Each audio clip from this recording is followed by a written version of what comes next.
ఈరోజే సోమవారం. ఈరోజు మహాశివుడికి సంబంధించిన ఈ కథను వింటే చాలు శివపార్వతుల సంపూర్ణ అనుగ్రహం లభిస్తుంది. కాశీ నుంచి తన శిష్యులతో సుశీలుణ్ణి పలకరించడానికి వెళ్తున్న సాందీప సరస్వతి శిష్యులు సుశీలుడి గురించి చెప్పమని ప్రార్థించారు. అప్పుడు సాందీప సరస్వతి సుశీలుడి గురించి వివరాలు చెప్పి, మనం కాశీ నుంచి ఈ మహానుభావుణ్ణి కలుసుకోవడానికే ఇక్కడికి వచ్చాము. ఇతడు సామాన్యుడు కాదు, గొప్ప శివభక్తుడు, ఆత్మసాక్షాత్కారం పొందినవాడు, మహాజ్ఞాని అని అతని గురించి చెబుతూ ఇలా చెప్పడం ప్రారంభించాడు.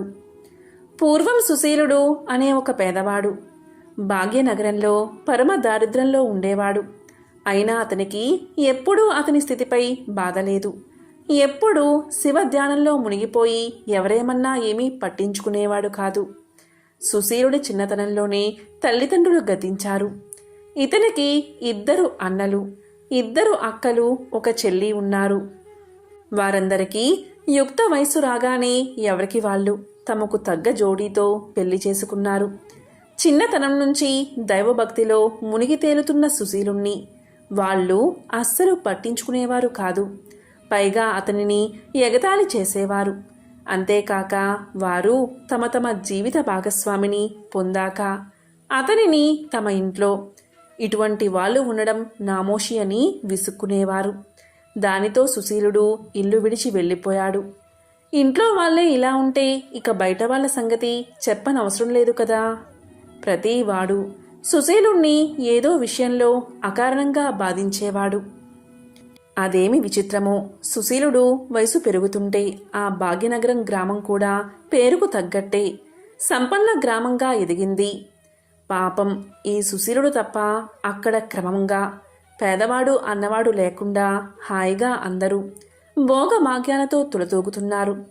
అయినా సుశీలుడు ఎప్పుడూ తన స్థితికి బాధపడక ఎంతో తృప్తిగా సంతోషంగా ఉండేవాడు. ఎవరి పుణ్యమో కాని శీఘ్రగతిన ఆ గ్రామం కాస్త అద్భుత నగరంగా రూపుదిద్దుకుంది. మిగతా నగరాల కన్నా భిన్నంగా ఎంతో అందమైన ఖరీదైన సామాగ్రితో అక్కడి భవంతులు చూడడానికి భూతల స్వర్గంలా తలపించేవి. ఆ నగరం పేరు ప్రఖ్యాతులు విని చూడడానికి ఎంతోమంది యాత్రికులు తండోపతండాలుగా వచ్చేవారు.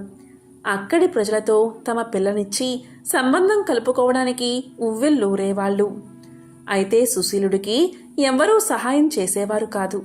అతడు ఊరు చివర శ్మశానం పక్కనే ఉన్న ఒక పూరి గుడిసెలో కటిక నేల మీద పడుకుని నిరాడంబరంగా జీవిస్తూ నిరంతరం శివధ్యానంలో తరిస్తూ విధి తప్పకుండా రోజూ ఉదయం సాయంత్రం శివాలయం దర్శించి శివుడికి తోచిన విధంగా తన వద్ద ఉన్న ఫలమో తోయమో సమర్పించేవాడు. నగరంలో ఎవరో ఒకరు సుశీలుడు తక్కువ కూలీకి వస్తాడని స్వార్థంతో తమ పని కోసం పిలిచి ఏదో ఒక పని చెప్పేవారు. వారు చెప్పే పని చాలా ఎక్కువ, ఇచ్చేది చాలా తక్కువ. అయినప్పటికీ వారిచ్చింది పుచ్చుకుని తనతో పాటు తన దరికి వచ్చిన మూగజీవాలకు కూడా తిండి పెట్టి ఎంతో ఆనందంగా జీవిస్తున్నాడు సుశీలుడు. విధి నిర్ణయమో శివ సంకల్పమో కాని అదే నగరంలో ఉన్న దుర్జయుడు అనే ధనవంతుడు ఆ ఊరి బాగోగులు సుందరీకరణ విషయంలో ప్రధాన పాత్ర వహిస్తూ అందరి మన్ననలు పొంది అతి త్వరలోనే అతని మాటకు తిరుగులేకుండా చేసుకున్నాడు. దీనివల్ల అతనిలో గర్వం, తీవ్ర అహంభావం పెరిగిపోయాయి. అతని భార్య సింధూరి దైవభక్తురాలు, నిగర్వి, అందరి పట్ల సంభావము, ప్రేమ, భూతదయ కలిగి భర్తకు తగు సూచనలు సలహాలు ఇస్తూ ఉండేది. ఒకసారి శివాలయంలో అతని కళ్ళల్లో కళ్ళు మూసుకుని ధ్యానంలో ఉన్న సుశీలుడు కనపడ్డాడు. అతని దుస్తులు మాసిన గడ్డం చూసి మండిపడ్డాడు ధనవంతుడు. వెంటనే కోపంతో ఆ గుడి పూజారిని పిలిచి, ఇటువంటి బిచ్చగాడు మన నగరంలోకి ఎలా వచ్చాడు? పైగా మన గుడిలో ఏ బిచ్చగాడు రాకూడదని నియమం పెట్టాము కదా. మరి మీకు తెలియకుండా ఇతను వచ్చాడా, లేక తెలిసి కూడా అనవసరపు జాలితో ఇతన్ని మీరు రానిచ్చారా అని గదమాయించాడు ఆ ధనవంతుడు. దానికి ఆ గుడి పూజారి సావధానంగా స్పందించి, అయ్యా, అతను బిచ్చగాడు కాదు, మన ఊరివాడే, ఈశ్వరుని పరమభక్తుడు, మహాజ్ఞాని అంటూ అతని పేరు మొత్తం అతని వృత్తాంతమంతా చెప్పాడు. అది విని ఇంకా కోప్పడ్డాడు దుర్జయుడు. ఏమిటి, అతను బిచ్చగాడు కాకపోవచ్చు, అతని తోబట్టువులు కూడా అతన్ని పట్టించకుండా వదిలేశారు అంటే అతను ఎంత పనికిమాలినవాడో తెలియడం లేదా? పైగా అమంగళకరమైన శ్మశానం దగ్గర ఉంటున్నాడు. అది మన ఊరికి ఎంత అరిష్టం. తక్షణమే అతన్ని తరిమేయండి. మన నగరంలోకి రాకుండా కాళ్ళు విరగ్గొట్టండి. అతని గుడిసే తగలబెట్టండి. ఇది నా ఆజ్ఞ అన్నాడు. ఇక అది విన్న పూజారి, శివశివ, ఎంత మాట, అమంగళం. ప్రతిహతంగాగాక, అయ్యా, అతను శివుడి పరమభక్తుడు. శివభక్తుల జోలికి వెళ్ళొద్దు. అతను ఎవరినీ బాధ పెట్టడు. స్థితప్రజ్ఞుడు. అతనికి దేనియందు ఆసక్తి లేదు, ఎవరియందు ధ్యాస లేదు. అతని వలన ఎవరికీ నష్టం లేదు అన్నాడు. నష్టం లేదా? ఏమి మాట్లాడుతున్నారు మీరు? నష్టం ఎందుకు లేదు? మన అందమైన నగరంలో వీడు అటు ఇటూ తిరుగుతూ ఆ మురికి బట్టలతో పరిసరాలు కంపు చేస్తున్నాడు. అది మీకు కనబడ్డం లేదా? చూడండి, వాడి వాలకం ఎలా కూర్చున్నాడో. వాడి ఆ అశుభ్రం మన ఊరికి అంటుకుంటుంది. ఇంకేమీ చెప్పకుండా వాడిని వెళ్ళగొట్టండి అన్నాడు విసుగ్గా మొహం పెట్టి. ఇక గుడి చుట్టూ పరిక్రమలు చేస్తున్న సింధూరి అంతవరకు తన భర్త చేస్తున్న నిర్వాకం చూసి భర్తను సమీపించి నవ్వుతూ అతన్ని వారించింది. ఇంతమంది నివసిస్తున్న మన పట్టణంలో అతనికి చోటిస్తే తప్పేముంది? పైగా అతని వలన మనకు ఎటువంటి నష్టమూ లేదు. మనమందరం అతన్ని చిన్నతనం నుంచి చూస్తున్నాము. అతను అమాయకుడు, చేమకైనా అపకారం చేయనివాడు, పైగా శివభక్తుడు. శివభక్తిలో మునిగి తేలుతున్నాడు. శివభక్తుల జోలికి పోకూడదు. అతనిపై ఎవరూ ఫిర్యాదు చేయలేదు. ఎవరినీ ఎదిరించడు. ఎవరేమైనా కోప్పడ్డు. నిరంతరం శివధ్యాసలోనే ఉంటాడు. అతని మొహంలో ఉన్న తేజస్సు మీకు కనిపించడం లేదా? నా మాట వినండి. అతని జోలికి పోకండి. అది అమంగళమని సౌమ్యంగా కేవలం భర్తకు మాత్రం వినబడేలా చెప్పింది ఆ ఇల్లాలు. తన భార్య ఈ విషయంలో కల్పించుకోవడం అతనికి అవమానకరంగా తోచింది. తన మాటను ఆ నగరి వాళ్ళు శిలాశాసనంగా స్వీకరిస్తారు. అటువంటి తనపై తన భార్య జోడి పెత్తనమేమిటని అన్న అహంకారంతో మండిపడ్డాడు. ఎన్నడూ ఏమీ అని దుర్జయుడు ఆమెపై కోప్పడ్డాడు. ఆమెపై ఉరిమి చూస్తూ ఏదో అనబోయాడు. పరిస్థితి చెయ్యదాటిపోయేలా ఉందని భావించిన పూజారి చిన్నగా తగ్గి, అయ్యా, మీ ఆజ్ఞ ప్రకారం మీరు చెప్పినట్లే అతన్ని నియంత్రిస్తాను. అతను మన నగరంలోకి రాకుండా చూస్తాను. మీరు కాస్త నెమ్మదించండి. ఇప్పుడే మీ మాట అమలు చేస్తాను అన్నాడు. పూజారి మాటలతో అతని అహం సంతృప్తి చెందింది. గర్వంగా మీసాలు దువ్వుకుని ఏదో సాధించిన వాడిలా అక్కడి నుంచి వెళ్ళిపోయాడు దుర్జయుడు. అంతవరకు జరిగింది చూస్తున్న సుశీలుడు నెమ్మదిగా పైకి లేచి శివలింగానికి నమస్కారం చేసుకుని పూజారి వైపు తిరిగి చెక్కు చెదరని చిరునవ్వుతో, అయ్యా, నాపై అభిమానంతో ఇప్పటి వరకు నాకు శివదర్శన భాగ్యం కల్పించినందుకు కృతజ్ఞుణ్ణి. నా కోసం బాధపడకండి. అంతా శివేచ్ఛ. ఇక సెలవు అని చెప్పి ఆ పూజారి కళ్ళలో నీళ్లు తిరుగుతూ ఉండగా ఏదో చెప్పబోయాడు. కానీ అతని సమాధానం కోసం ఎదురు చూడకుండా వెళ్ళిపోయాడు. సుశీలుడు వెళ్తున్న వైపు నమస్కరిస్తూ ఏమీ చేయలేక కళ్ళలో పొంగి వస్తున్న కన్నీటిని తుడుచుకుంటూ ఆ వైపు నిస్సహాయంగా చూస్తూ ఉండిపోయాడు పూజారి. ఇక సుశీలుడు ఎక్కడ మరలా తిరిగి వస్తాడో అని దారి మధ్యలో దుర్మార్గుడైన దుర్జయుడి గూండాలు సుశీలుడిపై దాడి చేసి నిర్దాక్షిణంగా కొట్టారు. ఇక సొమ్మసల్లి పడిపోయిన అతన్ని ఊరిచివరి అడవిలో పడేశారు. అతను నివసిస్తున్న గుడిసెను కూడా తగలబెట్టి నిలువ నీడ లేకుండా చేశారు ఆ దుండగులు. ఇక్కడ సుశీలుడు ఆ నగరం విడిచి వెళ్లిన తర్వాత ఆ శివాలయం పూజారి అపరాధ భావంతో తాను అర్చిస్తున్న గుడిని, ఆ నగరాన్ని వదిలి తన కుటుంబంతో సహా వేరే ఊరికి వెళ్ళిపోయాడు. ఇక అడవిలో స్రోతప్పి పడిపోయిన సుశీలుణ్ణి గుర్తించి దారిలో అటుగా వెళ్తున్న సరబయ్య అనే పెద్ద మనిషి జాలిపడి తనతో వస్తున్న గ్రామస్తుల సహాయంతో తన సిరిపాలెం గ్రామంలో తన ఇంటికి తీసుకువెళ్లి వైద్యం చేయించాడు. త్వరలోనే సుశీలుడు కోలుకుని నిరంతరం శివధ్యానంలో ఉండిపోయేవాడు. రోజూ ఆ గ్రామంలో ఉన్న శివాలయం దర్శించి పూజించేవాడు. అతని శివభక్తి అందరినీ ఆశ్చర్యపరిచింది. త్వరలోనే గ్రామస్తులందరూ ఆయన పట్ల ఎంతో అభిమానాన్ని పెంచుకుని పూజ్య భావంతో మెలగసాగారు. సిరిపాలెం గ్రామం ప్రజలు పేదరికంతో బాధపడుతున్నారు. కానీ అక్కడి ప్రజలు సౌమ్యులు, ఎవరినీ బాధపెట్టక జీవించేవాళ్ళు. సుశీలుడు ఆ గ్రామంలో అడుగుపెట్టగానే ఎప్పుడూ లేనంతగా ప్రశాంతత నెలకొంది. అక్కడి ప్రజలు, వ్యాపారస్తులు అందరూ ఎన్నడూ కనీవిని ఎరుగని లాభాల చిరకాలంలోనే ధనవంతులుగా మారిపోయారు. ఆ గ్రామం కాస్త పెద్ద నగరంగా మారిపోయింది. అక్కడ భాగ్యనగరంలో వింత మార్పులు వచ్చాయి. అందరి వ్యాపారాల్లో నష్టాలు వచ్చాయి. వింత రోగాలు వచ్చిపడ్డాయి. నగరమంతా అశాంతి, గొడవలు ఎక్కువైపోయాయి. దుర్జయుడి ప్రాబల్యం తగ్గిపోయింది. అతని మాటలు ఎవ్వరూ లెక్క చేయడం లేదు. పైగా అతని వ్యాపారం దెబ్బతిని ఉన్న కలిమి దొంగల పాలైంది. అంతేకాక అదేమి విచిత్రమో, సుశీలుడు ఆ నగరం నుంచి వెళ్ళిపోయిన కొంతకాలానికి ఒకరోజు అది వర్షాకాలం కాకున్నా భయంకరమైన తుఫాను విరుచుకుపడింది. దాని దెబ్బకు ఆ భాగ్యనగరంలో చెట్లు కూలిపోయాయి. చాలా భవంతులు కూలిన వృక్షాల దెబ్బకు నాశనమైపోయాయి. మిగిలిన భవంతుల్లో వరదనది చేరి ఆ నగరం ఆకారం మారిపోయింది. ఎక్కడ చూసినా నీరు హాహాకారాలతో భయంకరంగా తయారైంది. జరిగిన ఉపద్రవం కారణం దుర్జయుడి భార్య సింధూరి ఊహించిందే కాని మూర్ఖుడైన భర్తకు చెప్పినా ఫలితం ఉండదని భావించి పెద్దలను పిలిచి మన ఊరి చివర అపర పరమేశ్వరుడి అవతారమైన సాందీప సరస్వతి అవధూత వేచేసి ఉన్నారు. వారిని సగౌరవంగా పిలిచి తగు సత్కార్యాలు చేసి ఆయన్ని మన స్థితికి పరిష్కారం అడగదామని సలహా ఇచ్చింది. అప్పటికే నిరాశతో నిండి ఉన్న గ్రామ పెద్దలు ఎవరి మాటలు నమ్మలేకుండా ఉన్నప్పటికీ ఆమెపై ఉన్న గౌరవంతో కాదనలేకపోయారు. పైగా ఆమె స్వభక్తురాలు, మంచి వాక్కులు కలిగి ఉన్న సాధ్వి అని చెప్పి ఈరోజే గ్రామ ప్రజలు నన్ను చూడ్డానికి వస్తారు, వారిని మీరు నా దగ్గరకు తీసుకురండి అని కళ్ళు మూసుకుని ధ్యానంలో మునిగిపోయాడు అవధూత.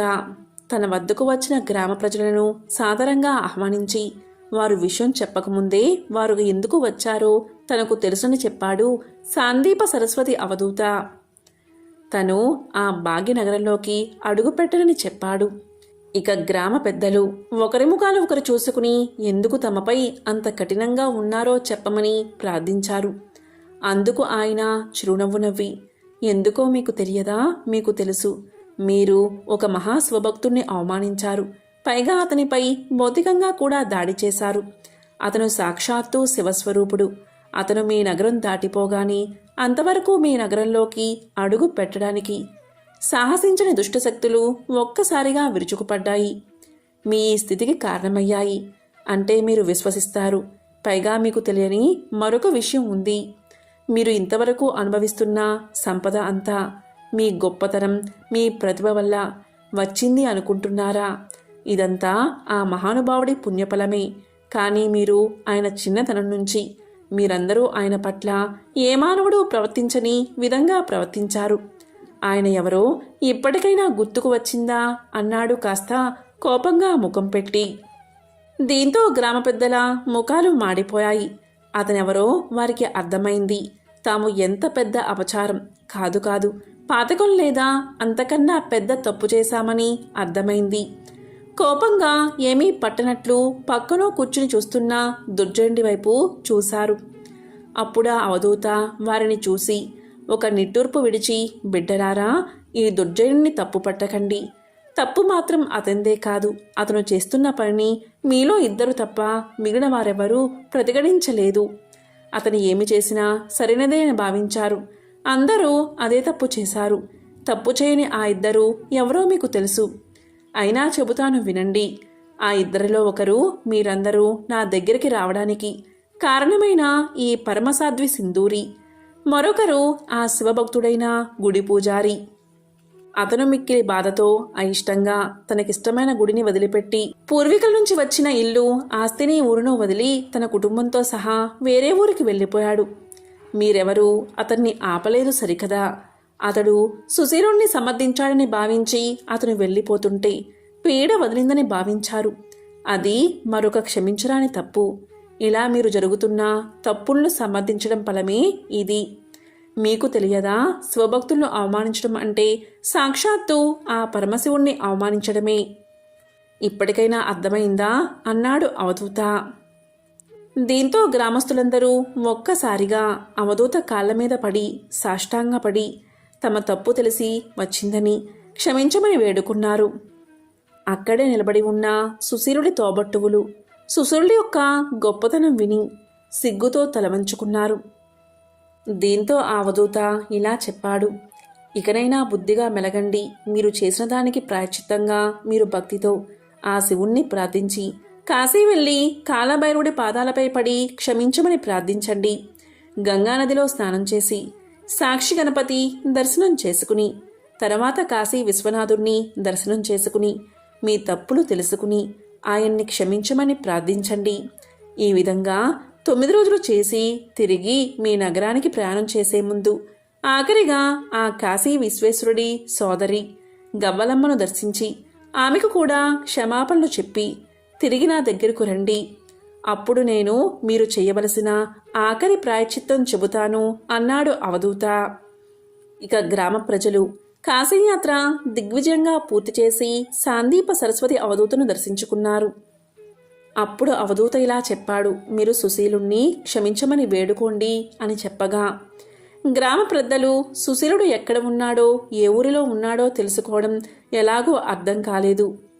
దాంతో దుర్జండి భార్య సింధూరి గ్రామ పెద్దలను పిలిచి సమావేశం ఏర్పాటు చేసి తన అభిప్రాయాన్ని ఇలా చెప్పింది.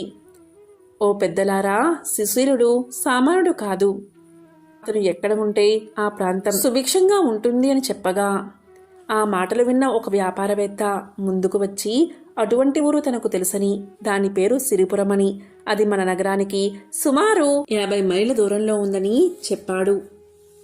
తరువాత గ్రామ ప్రజలందరూ ఆ సుశీలుణ్ణి కలుసుకుని క్షమాపణ వేడుకున్నారు. తరువాత సుశీలుడు జీవ సమాధిని పొందాడు. తరువాత శివుడిలో ఐక్యమైపోయాడు. ఎంతో పవిత్రమైన విశేషమైన ఈ కథను వింటే చాలు ఆ శివపార్వతుల సంపూర్ణ అనుగ్రహం లభిస్తుంది. అమ్మవార వ్రత కథ. ఆ కథ ఏమిటో ఇప్పుడు ఈ వీడియోలో తెలుసుకుందాం. పూర్వం ఒకప్పుడు ఒక నగరంలో ఒక సంపన్న వ్యాపారి ఉండేవాడు. అతను అపారమైన సంపదను కలిగి ఉండేవాడు. అతనికి అన్ని సంపదలు ఉన్నా సుఖాలు ఉన్నా కూడా కొడుకులు లేని కారణంగా ఎంతో విచారంగా ఉండేవాడు. కొడుకు పుట్టాలని ఆ సంపన్న వ్యాపారి క్రమం తప్పకుండా సోమవార వ్రతాన్ని ఆచరించేవాడు. అతను ప్రతిరోజు శివాలయానికి వెళ్లి అక్కడున్న శివ పార్వతులను పూర్తి విశ్వాసంతో పూజించేవాడు. ఇక పార్వతీదేవి ఆ సంపన్నుడి భక్తికి ఎంతో సంతోషించి మహాశివుడితో ఇలా పలుకుతుంది. స్వామి, ఈ సంపన్న వ్యాపారి మీకు నమ్మకమైన భక్తుడు. అతను క్రమం తప్పకుండా సోమవారం ఉపవాసం ఉంటాడు. సోమవార వ్రతాన్ని ఆచరిస్తాడు.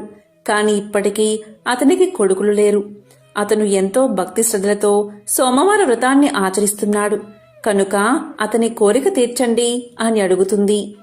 పార్వతీదేవి మాటలు విన్న పరమశివుడు ఇలా అంటాడు, పార్వతి, నీవు అన్న మాటలు అక్షరాలా సత్యం.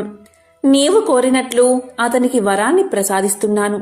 అతనికి ఒక పుత్రుడు కలుగుతాడు. కాని అతడు కొద్ది కాలం మాత్రమే జీవిస్తాడు అని పలకగాని ఇదంతా ధనిక వ్యాపారి వింటాడు.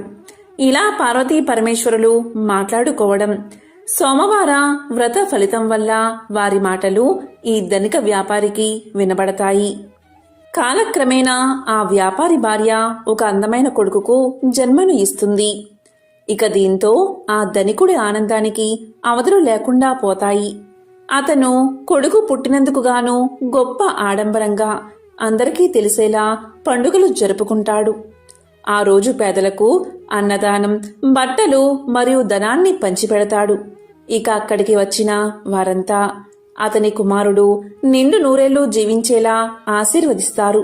కాని తన కొడుకు 12 ఏళ్లకు మించి జీవించడని మృత్యుదేవత అయిన యముడు ఎవరినీ విడిచిపెట్టడని తెలిసిన ఆ వ్యాపారి ఎంతో విచారంగా ఉంటాడు. ఇక పరిస్థితి తెలుసుకుని ఆ వ్యాపారి సోమవార వ్రతాన్ని మరింతగా చెయ్యాలని నిర్ణయించుకుంటాడు. ఆ విధంగా పూజలు చేసినా కూడా తన కొడుకు బతకడం కష్టమని తెలిసి కూడా వ్యాపారి పూజలు మాత్రం మానడు. అలా బాలుడు పెరిగి పెద్దవాడవుతాడు. బాలుడికి 11 ఏళ్ల వయసు వచ్చింది. అలా 11 సంవత్సరాల వయసులో వ్యాపారి కుమారుడు చాలా తెలివైన మరియు పరిణితి చెందినట్లు కనిపిస్తాడు. ఇక ఇరుగు పొరుగువారు అందమైన అమ్మాయితో పెళ్లి చేయమని వ్యాపారికి సలహా ఇస్తారు. వ్యాపారి భార్య కూడా తన కుమారుడికి వివాహం చెయ్యాలని వ్యాపారిని కోరుతుంది. ఆమె దానికోసం పదే పదే పట్టుబడుతుంది. కాని అల్పాయుష్కుడైన కొడుక్కి వివాహమేమిటి అని వ్యాపారి వివాహానికి అంగీకరించడు. ఇక ఆ వ్యాపారి తన బావను పిలిచి ఇలా పలుకుతాడు: చూడు బావా, నా కొడుకును కాశీకి తీసుకువెళ్ళు. అతనికి మంచి చదువు నేర్పించు. ఆధ్యాత్మిక జ్ఞానం నా కొడుకుకు కలగాలి. నీకు ఎంత ధనం అవసరమో అంత తీసుకుని మీరు కాశీకి వెళ్ళండి. వెళ్లే మార్గంలో మీరు ఎక్కడ ఆగితే అక్కడ భక్తి కార్యక్రమాలు, యాగాలు, అన్నదానాలు, బ్రాహ్మలకు భోజనాలు పెట్టండి అని చెప్తాడు. ఇక ఆ వ్యాపారి కుమారుడు తన మేనమామతో కలిసి కాశీయాత్ర ప్రారంభిస్తారు. వారు ఆగిన దగ్గరలో అన్నదానాలు, యాగాలు, పేదలకు, బ్రాహ్మణులకు అన్నదానాలు చేసేవారు. వాళ్ళు బట్టలు లేని వారికి బట్టలు పంచిపెట్టేవారు. బ్రాహ్మణులకు అత్యంత ఉత్తమ భోజనాలు పెట్టేవారు. దక్షిణ కూడా సమర్పించేవారు. ఒకరోజు వ్యాపారి కొడుకు అలాగే మేనమామ ఒక రాజు రాజధాని వద్ద ఆగారు. ఆ రోజు రాజుగారి కుమార్తె వివాహం జరగాల్సి ఉంది. అప్పటికే పెళ్లి బృందం నగరానికి చేరుకుంది. కాని పెళ్లికొడుకు అంధుడు, అంటే ఒకే కన్ను ఉన్నందున వరుడు తరపు వాళ్ళు తీవ్ర ఆందోళనలో ఉన్నారు. అతని స్థానంలో అందమైన అబ్బాయి కోసం వరుడి తండ్రి వెతుకుతున్నాడు. తన మేనమామతో కలిసి బస చేస్తున్న వ్యాపారి కుమారుణ్ణి వరుడి తండ్రి మనుషులు గుర్తించారు. పెళ్లికొడుకు తండ్రి ధనవంతుడు. అతను బాలుడు మేనమామతో ఇలా పలికాడు: నా ప్రతిష్ట ప్రమాదంలో పడింది. నా ఒంటి కన్ను కొడుకు స్థానంలో అందమైన పెళ్లికొడుకు నాకు కావాలి. మీవాడు రాజకుమార్తెను తాత్కాలిక వివాహం చేసుకోవాలి. దీనికి అంగీకరిస్తే నేను తగినంత ధనాన్ని మీకు ఇస్తాను. వివాహ వేడుక ముగిసిన వెంటనే మీ దారిన మీరు వెళ్లిపోవాలి అని పలికాడు. ఇక మేనమామ తాత్కాలిక వివాహానికి అంగీకరించాడు. అలాగే తన మేనల్లుణ్ణి ఒప్పించాడు. పెళ్లి ఊరేగింపులో తలపై కవాతుతో అందమైన వరుణ్ణి చూసిన వధువు తరపు వాళ్ళు ఎంతో గొప్పగా చెప్పుకున్నారు. వ్యాపారి కుమారుడు మరియు రాజకుమార్తె అగ్నిగుండం చుట్టూ తిరిగి వివాహం చేసుకున్నారు. వారు బయలుదేరే సమయంలో వ్యాపారి కొడుకు తన వధువు కండువాను తీసుకుని దానిపై ఇలా రాశాడు: ఇప్పుడు మనం భార్యాభర్తలం. నేను రాజు కొడుకును కాదు. నేను ఒక ధనిక వ్యాపారి కొడుకుని. నేను ఆధ్యాత్మిక విద్య కోసం కాశీకి వెళ్తున్నాను. నీ నిజమైన వరుడు గుడ్డివాడు. అతనికి ఒక కన్ను లేదు అని రాశాడు. కండువాపై ఏదో సందేశం రాయడం రాజకుమార్తె గమనించింది. కాని ఆ సమయంలో ఆమె దాన్ని చదవలేకపోయింది. పెళ్లి బృందం బయలుదేరబోతున్నప్పుడు వధువు ఆ సందేశాన్ని చదివింది. అసలు విషయం తెలిసి కంగు తిన్నది. అప్పటికే ఆ వ్యాపారి కొడుకు వెళ్లిపోయాడు. ఒంటి కన్ను పెళ్లికొడుకుతో పాటు వెళ్లేందుకు రాజకుమార్తె నిరాకరించింది.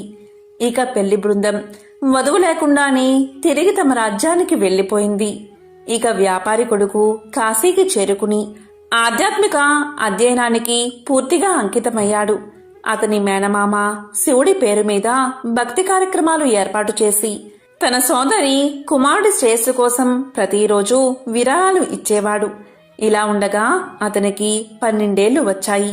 12వ సంవత్సరం చివరి రోజున వ్యాపారి కుమారుడికి ఛాతీలో నొప్పి పుట్టింది. అతని మేనమామ అతని దినచర్య ప్రకారం దానాలు, విరాళాలు ఇచ్చి గదిలోకి వెళ్లి చూడగా బాలుడు శవమై కనిపించాడు. అది చూసి మేనమామ శోకంతో ఏడ్చాడు. కాని బ్రాహ్మణులు శవ ఇంట్లో భోజనం చెయ్యరు కాబట్టి తాను బయటపడితే అన్నదానం వృధా అవుతుందని మౌనంగా ఉండి అన్నదానాన్ని జరిపించాడు. ఇక అన్నదానం అయిపోయాక అందరూ వెళ్లిపోయాక బిగ్గరగా ఏడవడం మొదలుపెట్టాడు.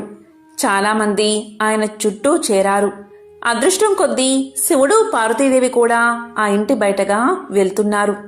ఆ రోద విని పార్వతి యొక్క మనసు కరిగిపోయింది. ఆమె శివుడితో ఇలా పలుకుతుంది: స్వామి, యముణ్ణి ఆ బాలుడి ప్రాణాలు తిరిగి ఇవ్వమని అడగండి. యముడు ఎప్పుడూ మీ ఆజ్ఞపైనే నడుస్తాడు కదా, దయచేసి ఆ బాలుని రక్షించండి. మీరు సమస్త ప్రాణులకు రక్షకుడు అని పార్వతీదేవి వేడుకుంది. పార్వతీదేవి మాటలు విన్న శివుడు తన కుటుంబానికి తన పట్ల ఉన్న భక్తి కారణంగా ఆ బాలుని బతికించడానికి అంగీకరిస్తాడు. అలా మహాశివుడు పవిత్ర గంగానదిలో ప్రవహించే నీటిని చేతిలోకి తీసుకుని మృతదేహంపై చల్లుతాడు. అలా గంగానది యొక్క నీళ్లు చల్లగానే ఆ బాలుడు నిద్రలోంచి లేచినట్లుగా లేచి కూర్చుంటాడు. దీంతో మేనమామ ఎంతో సంతోషిస్తాడు. ఇక ధనికుని కుమారుడు ఆధ్యాత్మిక విద్య ముగిసాక ఇంటికి తిరుగు ప్రయాణం కడతాడు. అలా మేనమామ మేళంలో కలిసి తిరుగు ప్రయాణంలో మళ్లీ ఆగిన దగ్గరల్లా అన్నదానాలు, వస్త్రదానాలు, యాగాలు చేస్తారు. అలా వారు అబ్బాయి వివాహం చేసుకున్న నగరానికి చేరుకుంటారు. ఇక ఆ దేశపు రాజు యువరాణి వెంటనే ఆ బాలుణ్ణి గుర్తిస్తారు. ఇక రాజు ఆ బాలుణ్ణి తన రాజ్యానికి తీసుకుపోయి ఒక శుభదినాన తన కుమార్తెను అతని వెంట పంపిస్తాడు. ఎంతో ధనాన్ని కూడా ఇస్తాడు. ఇక వ్యాపారి కుమారుడు తన వధువుతో సహా తన నగరానికి చేరుకుంటాడు. కొడుకు చనిపోతే ఆత్మహత్య చేసుకోవాలని భవనంపైకి ఎక్కుతారు వ్యాపారి దంపతులు. తర్వాత తల్లిదండ్రులు జరిగిందంతా తన కుమారుడి ద్వారా తెలుసుకుని తన కుమారుణ్ణి బతికించినందుకు మహాశివుణ్ణి పరిపరి విధాలా స్తుతిస్తారు. ఇక అదే రోజు రాత్రి శివుడు మరోసారి వ్యాపారవేత్త కల్లో కనిపించి ఇలా పలుకుతాడు. సోమవారం నాడు నీవు చేసిన వ్రతానికి ఫలితమే ఇది. అందుకే నీ కుమారుణ్ణి నిండు నూరేళ్లు బతికేలా వరాన్ని ప్రసాదించాను అని పలుకుతాడు మహాశివుడు. దీంతో వ్యాపారి ఎంతో సంతోషిస్తాడు. అలా వారు కలకాలం ఆనందంగా జీవిస్తారు. ఎంతో విశేషమైన పవిత్రమైన ఈ కథను ఎవరైతే ఈ రోజు వింటారో, లేక చదువుతారో, లేక చెప్తారో, లేక వినిపిస్తారో వారి జన్మల పాపాలు తొలగి కోటి జన్మల పుణ్యం వస్తుంది. తిరుగులేని రాజయోగం పడుతుంది. ఇక వారింట్లో అన్ని శుభాలే కలుగుతాయి. మహాశివుడి విశేషతను తెలిపే మరొక కథను ఇప్పుడు తెలుసుకుందాం. పూర్వకాలంలో ఒకానొక గ్రామంలో ఒక నిరుపేద కుటుంబం ఉండేది.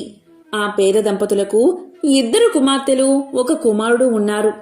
వారి కుటుంబం జరుగుబాటు కూడా చాలా దుర్భరంగా ఉండడం వల్ల పెద్దవాళ్లైన 2 కుమార్తెలు అడవికి వెళ్లి కట్టెలు ఏరుకుని వచ్చి వాటిని గ్రామంలో అమ్మి కుటుంబ పోషణ కొనసాగిస్తూ ఉండేవారు. ఇలా కాలం గడుస్తూ ఉండగా ఒకనాడు ఆ అక్కా చెల్లెళ్ళు పుల్లలు ఏరుకుని గ్రామానికి వస్తూ ఉండగా పొలిమేరలోని ఒక ఇంట్లో ఏదో పూజ చేయడం చూసి ప్రసాదం తెచ్చుకోవాలని అక్కడకు వెళ్తారు. అక్కడ జరిగే పూజా కార్యక్రమం చూసి ముచ్చటపడి ఆ అమ్మాయిలిద్దరూ పూజ గురించి, చేసే విధానం గురించి ఇంటి యజమాన్ని అడిగి తెలుసుకుంటారు. ఇక ప్రసాదం తీసుకుని ఇంటికి వెళుతున్న వాళ్లకు ఆ పూజ తాము కూడా చేసుకోవాలన్న ఆశ కలుగుతుంది. ఒక చెట్టు మొదట తమ గంపలు దింపి అక్కడ శుభ్రం చేసి మర్రి ఆకులు, మర్రిపళ్ళు, పత్రి పోగు చేసుకుని వచ్చి నువ్వే మా దేవుడివి అని అక్కడ గల ఒక రాతిని ఆ చెట్టు మొదట్లో పెట్టి పూజ చేసి స్వామి ఇవే తమలపాకులు, ఇవే వక్కలు, ఇవే పళ్ళు అని మర్రి ఆకులను, మర్రి పళ్ళను మర్రి ఊడలను పెడతారు. ఇవే తోరాలు అనుకోమని మర్రి ఊడలను స్వామి ముందు పెట్టి భక్తితో పూజ చేస్తారు ఆ అక్కా చెల్లెళ్ళు. తరువాత వారు ఇంటికి బయలుదేరుతూ తమ తమ గంపలను నెత్తిన ఎత్తుకోబోగా వాటిలోని పుల్లలన్నీ బంగారు పుల్లలుగా మారిపోతాయి. వారు ఆనందంతో ఇంటికి వెళ్లి తల్లిదండ్రులకు జరిగిందంతా చెప్తారు. ఆ పుల్లలు అమ్ముకుని శ్రీమంతులు అయిపోతారు. సిరి సంపదలు పెరిగిన ఆ సుందరాంగులను తూర్పు నుంచి ఒక మహారాజు వచ్చి, పెద్దామెను పడమర నుంచి ఒక మహారాజు వచ్చి చిన్నామెను వివాహం చేసుకుంటారు. ఆ అక్కా చెల్లెలిద్దరూ వారి వారి రాజ్యాలకు వెళుతూ భక్తి శ్రద్ధలతో ప్రతి సంవత్సరం కార్తీక మాసంలో ఈ నోము నోచుకోమని చెప్పి వెళ్తారు. వారిద్దరూ ఆ ప్రకారం తమ రాజ్యాలలో నోము నోచుకుంటూ కాలం గడుపుతూ ఉంటారు. ఇక కుమారుడు పెరిగి పెద్దవాడవుతాడు. ఇక తల్లి కార్తీక నోమును భారీగా చెయ్యాలని సంకల్పం చేసుకుంటుంది. ఇక పాత తోరాలు తీసి పెరట్లో కాకరపాదు మీద విసిరేస్తుంది. వాటి స్థానంలో బంగారు తోరణాలు చేస్తుంది. నవకాయ పిండి వంటలతో గారెలు, బూరెలు, వీటితో భోజనాలు ఏర్పాటు చేస్తుంది. ఇక గ్రామస్తులంతా తల్లి కొడుకులను ఎంతగానో ప్రశంసిస్తారు. ఇక తోరాన్ని ఎప్పుడైతే ఆమె కాకరపాదు మీద విసిరేసిందో అప్పట్నుంచి ఆ మహాశివుడి కరుణ మందగిస్తుంది. ఏడాదికేడాదికి వారి సిరి సంపదలు తొలగి పేదరికం దాపరిస్తుంది. తినడానికి తిండిలేని దుస్థితి కలుగుతుంది. ఏ పని చెయ్యాలన్నా జరగకపోగా కష్టాలు ఎదురవుతాయి. ఆ తోరం ఎప్పుడైతే కాకరపాదు మీద విసిరేసిందో ఆ కాకరకాయల్లో బంగారం నిండుకుంటుంది. కాని ఇంట్లో వారు అది గ్రహించరు. ఒకసారి తల్లి పెరట్లో ఇరగకాసిన కాకరపాదును చూసి కొన్ని కాయలు కోసి కొడుకు ఇచ్చి అంగడికి వెళ్లి చారెడు నూకలు, పప్పు, ఉప్పు తీసుకురమ్మని పంపిస్తుంది. కొడుకు అవి తీసుకువెళ్లి షావుకారి అంగడి ముందు నిల్చుంటాడు. ఎంతసేపటికి ఆ షావుకారు కొడుకుని చూడడు. తరువాత షావుకారు అతన్ని చూసి ఏమిటి తీసుకొచ్చావు అని ప్రశ్నిస్తాడు. దానికి కొడుకు ఇలా పలుకుతాడు, అయ్యా, ఈ కాకరకాయలు తీసుకుని బియ్యం ఇప్పించండి. మీ పేరు చెప్పుకుని ఈ పూటకు ఇంత గంజి తాగుతాము అని పలుకుతాడు. దానికి షావుకారు ఇలా అంటాడు, అలానా, మీకు దారపోయడానికి మాకు ఊరికే వచ్చినా సిరి సంపదలు ఏమీ లేవు, వెళ్ళిపో అని కసురుకుంటాడు. కాని ఆ బాలుడు బతిమాలాడగాని ఇక ఇతను వదిలేలా లేడు అని దోసెడు బియ్యం, పప్పు ఇప్పించి పంపిస్తాడు షావుకారు. ఆ పూటకు వారు ఆకలి తీర్చుకుని మరుసటి రోజు మరికొన్ని కాయలు కోసి మరో అంగడికి వెళ్లి అమ్ముకుని రమ్మని పంపిస్తుంది తల్లి. దాంతో కొడుకు ఆ కాకరకాయలు పట్టుకుని అంగడి వీధికి వెళ్తున్నప్పుడు షావుకారు అతన్ని ఆపి, ఏమి కావాలంటే అవి ఇస్తాను, రోజూ కాకరకాయలను నాకే ఇవ్వాలని చెప్పి బియ్యం ఇచ్చి పంపిస్తాడు. ఆ షావుకారుకు ఎందుకు అలా దయ కలిగింది అంటే, ముందు రోజు తాను తీసుకున్న కాకరకాయలు కూర చేసే నిమిత్తం వాటిని కొయ్యగాని వాటిల్లో నుండి బంగారు ముద్దలు రాలిపడతాయి. ఆ కాకరకాయలు మరెవరికీ దక్కకూడదని ఆ షావుకారు ఎంత ఇవ్వడానికైనా సిద్ధపడతాడు. అలా రోజూ కుర్రవాడి దగ్గర కాకరకాయలు కొంటూ ఉండేవాడు షావుకారు. ఇలా ఉండగా కొన్ని రోజులకు ఆ చెట్టుకున్న కాకరకాయలు అయిపోయాయి. ఆ షావుకారు చిల్లిగవ్వ కూడా ఇవ్వడం మానేశాడు. ఇక చేసేది లేక తల్లి తన కుమారుణ్ణి ప్రయాణం చేసి తూర్పున ఉన్న పెద్ద అక్క దగ్గరకు పంపుతుంది. మన కష్టసుఖాలు ఆమెకు చెప్పి ఏమైనా సహాయాన్ని అడగమంటుంది. దాంతో కొడుకు అక్కగారింటికి చేరుకుని నౌకర్లు లోపలికి వెళ్లనివ్వకపోతే అక్కడే ఉండగా తల ఆరబోసుకోవడానికి మేడ మీదకు వచ్చిన అక్కగారు తమ్ముణ్ణి చూసి లోపలికి తీసుకువెళ్తుంది. అక్కగారికి ఇంటి పరిస్థితులన్నీ తెలియజేస్తాడు తమ్ముడు. దాంతో అక్కగారు ఒక గుమ్మడికాయను తొలిపించి అందులో వరహాలు పోసి తమ్ముడి చేతికి ఇచ్చి దానిని అమ్మకు ఇవ్వవలసిందిగా చెప్పి పంపుతుంది. అలా తిరిగి వస్తూ తమ్ముడు అక్కగారి ఇచ్చిన సద్ది తినాలని ఆ గుమ్మడికాయను నేల మీద పెట్టి చద్దన్నం తింటూ ఉంటాడు. అంతలో ఎక్కడ్నుంచో ఒక పెద్ద గద్దె వచ్చి ఆ గుమ్మడికాయను తన్నుకుపోతుంది. చేసేది లేక ఒత్తి చేతులతో ఇంటికి వెళ్లడం ఇష్టం లేక పడమర ఉన్న చిన్న అక్కగారి ఇంటికి వద్దకు వెళ్తాడు తమ్ముడు. అక్కడ చిన్నక్క నౌకరి వాళ్ళ వల్ల తమ్ముడి రాక గురించి విని బయటకు వచ్చి తమ్ముణ్ణి లోపలికి తీసుకువెళ్తుంది. కష్టసుఖాలు అడిగి తెలుసుకుంటుంది. వెంటనే ఆమె ఒక చెప్పుల జతలో వరహాలు పెట్టి కుట్టించి దాన్ని ఎక్కడా విడవక తిన్నగా ఇంటికి వెళ్ళమని చెప్పి పంపుతుంది. ఆ అక్క ఏమీ ఇవ్వలేదు, ఈ అక్క ఏమీ ఇవ్వలేదు అని బాధపడుతూ ఇంటికి బయలుదేరతాడు కొడుకు. ఎండ తీవ్రతకు అతనికి బాగా దాహం వేస్తుంది. వెంటనే అతను కొంచెం మొహం కడుక్కుని మంచినీళ్లు తాగాలని నిర్ణయించుకుంటాడు.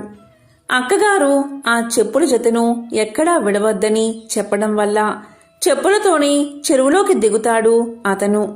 కాని ఆ బురదలో చెప్పులు కూరుకుపోయి ఎంత వెతికినా దొరకవు. ఈ సంగతంతా చెప్పి పెద్దక్కగారిని సహాయం అడగాలని తిరిగి ఆమె వద్దకు వెళ్తాడు తమ్ముడు. అది కార్తీక మాసం అవడం వల్ల నోము నోచుకుంటూ ఉంటుంది పెద్దక్కగారు. తమ్ముడు ఇంటికి రాగానే తమ్ముడు జరిగిందంతా చెప్పగానే ఆ నోమును కూడా అతని చేత నోయిస్తుంది. ఆడంబరం కాదు ముఖ్యం, భక్తే ముఖ్యమని చెప్పి ఇంటికి వెళ్లి తన తల్లిని కూడా నోము నోయించేలా చెయ్యమని తమ్ముడికి చెప్పి కొంత ధనాన్ని ఇచ్చి పంపుతుంది. అలా తమ్ముడు నోము తన పెద్దక్కగారి ఇంట్లో నోచుకుని ఇంటికి తిరిగి వస్తూ ఉండగా గుమ్మడికాయ పండు అలాగే తాను ఇంతకు ముందు విడిచిపెట్టిన చెప్పులు కూడా కనిపిస్తాయి. వెంటనే అతను ఎంతో సంతోషంతో ఆ రెండిటినీ తీసుకుని తన ఇంటికి చేరుకుని తల్లికి జరిగిందంతా చెప్పి భక్తి శ్రద్ధలతో నోమును నోచుకునేలా చేస్తాడు. వెంటనే వారు చెప్పుల జతలో ఉన్న బంగారు నాణాలు చూస్తారు. అలాగే గుమ్మడికాయలో ఉన్న నాణాలు కూడా చూస్తారు. అలా వారు క్రమంగా తిరిగి ఊపందుకుని తిరిగి పూర్వ వైభవంతో జీవిస్తారు. ఈ కథను ఈ రోజు విన్నా, చదివినా, చెప్పినా, వినిపించినా జన్మల పాపాలు తొలగి కోటి జన్మల పుణ్యం వస్తుంది. ఆ లక్ష్మీనారాయణల శివపార్వతుల అనుగ్రహం తప్పకుండా మీకు కలుగుతుంది.